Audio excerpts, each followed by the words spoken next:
We all know what's happening in the UK. We're all seeing it on the news. The hostile immigration policies, the immigration changes that the president is implementing. But we don't see a lot of what's happening in the UK. UK immigration is strict and it keeps changing all the time. If you slip, you slide right back to the country that you came from. So if you're planning to travel to the UK and you're thinking that maybe you'll stay and find someone to marry to, think about it carefully. Because imagine planning your big day, your dream wedding, the day that is going to change your life. You chose the suit, the venue, the guests, the food, and even your wedding vows. Because a lot of people these days don't use the traditional wedding vows, they're writing their own. But everything is planned and organized for the big day. And you're expecting that that day will be a big day of celebration. This man thought that his wedding day would be the beginning of a new life. But instead, it became the end of the life that he had already built in the UK. Let's break this story down.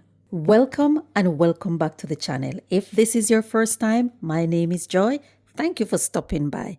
On this channel, we share real stories, lived experiences of immigrants living in the diaspora. We share stories to inform and to educate, not stories to scare anyone. So if you like that kind of content, I would love for you to join me. Please subscribe to my channel so I can continue to bring you more of these stories, and smash that notification bell so you won't miss a post. This story is a true heartbreaking story of a Jamaican man. Jamaican man living in the United Kingdom. And he's lived there for some years, not one, not two. He's lived there for a couple of years. And he was trying to build a new life for himself and his family. He met this lady, sparks started flying, and they fell in love. They fell in love and then they decided to move in together. So they were living together, and before long, the lady became pregnant. She became pregnant with his child. He was happy. He was over the moon. He was going to be a father. They were both happy. And he wanted to do everything he can to give this child the best start in life. So he said to the lady, "Let's get married. Let's make it official. Let's give this child the best start in life. Mom present, dad present. Let's just make it official." He was also hoping that getting married or making it official will help him to sort his immigration status out. So they planned their wedding. Venue was booked. Date is set. Everything was organized. So on the day of the wedding, everything was going well. Everything was arranged and planned. He was dressed. He was looking smart. He was really excited. Couldn't wait to see the bride-to-be. Couldn't wait to say I do. So he was waiting for his bride to appear. And instead of the bride-to-be to appear at the altar, guess who appeared? The UK immigration officers. Yes, UK immigration officers appeared at the altar and calmly said to him, "You are being detained." He was arrested on his wedding day. On his wedding day, when he calmly asked the immigration officers, "Why am I being detained?" They told him, "You are arrested for being an undocumented immigrant in the UK." This case has shocked the immigrant community in the UK. What really happened? And why did immigration show up on his wedding day? Why did they not inform him earlier? Or why did they not go to his address and arrest him there? Why wait for this day? This man was shocked. He was just looking. He was shocked, thinking, why? Why today? What's going on here?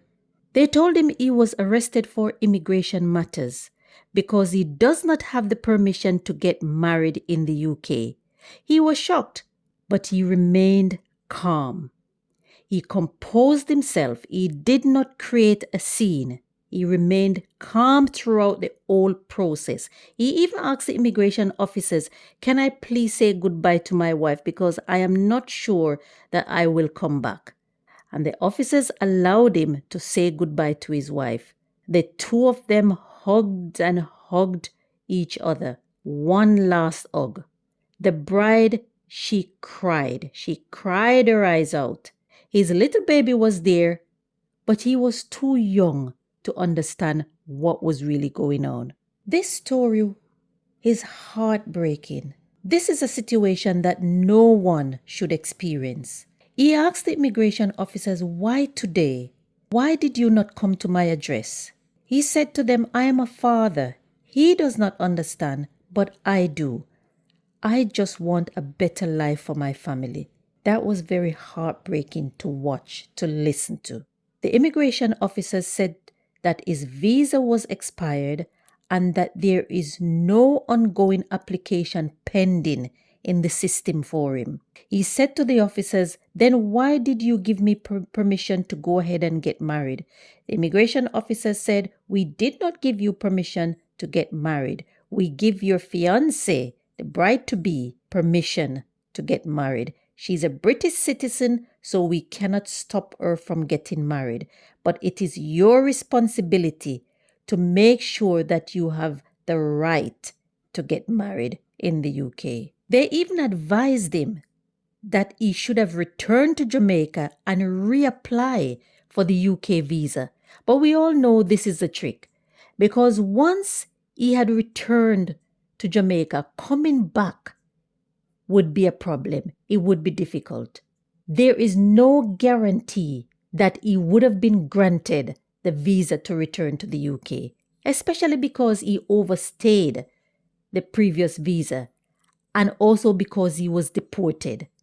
No guarantee at all. So the bride-to-be was heartbroken. She was in tears. She cried her eyes out, and he tried to comfort her the best he could. The family that was there to celebrate with the couple was shocked. Some were even angry, saying, "Why would they do that to a baby, a child that is going to be left without his father?" This sent shockwave throughout the immigrant community. Some were saying that the law is the law and we should respect the law. Others were saying that the timing was cruel. Why on his wedding day? They wanted it to cause a maximum impact. It's not just the fact of being deported, but to be deported on your wedding day with your friends and your family present. So people were not happy at all. This story is not only about this one Jamaican man that we're talking about today. This is about the entire immigrant community, because what happened to him could happen to any undocumented immigrant living in the UK and other countries around the world. Many are living in fear. In fact, there are thousands of undocumented immigrants from all over the world living in the UK. Some living there for many years, working odd jobs here and there, raised their family. Their visa expired and years have passed, and they're afraid to go forward and apply to the Home Office. And that's why this story is not just about this one Jamaican man. Some people are saying that there was no compassion from the Home Office. No compassion. Why couldn't they have waited for him to get married and then picked him up later? Why couldn't they have given him time, maybe for him to report to a detention center? Because he have a baby. What are your thoughts about this Jamaican brother's story? The fact is that this is happening more and more. This is just one case that we hear about, but it is happening every day. So it is something that we have to get used to. So if you're an immigrant living abroad, make sure that you check your documents, know what's expired and what's not, and get information about what your rights are. Keep up to date about changes in immigration policies. And if your visa is expired, seek legal advice. There are ways to extend visa or to appeal decisions. So seek legal advice. Speak to people who can give you good advice, the right advice. What happened to this brother is awful. And we do not wish this to happen to any of our brothers or sisters, whether it be from the Caribbean or from Africa. This story is not to scare anyone. It is to help others to plan smart. Please share this video so others can be informed and don't make the same mistakes and don't find themselves in a similar situation. Some of the best ways to learn is from other people's story. And don't forget to hit that notification bell so you know when I post my next video. Thank you for watching, and I'll catch you in the next one.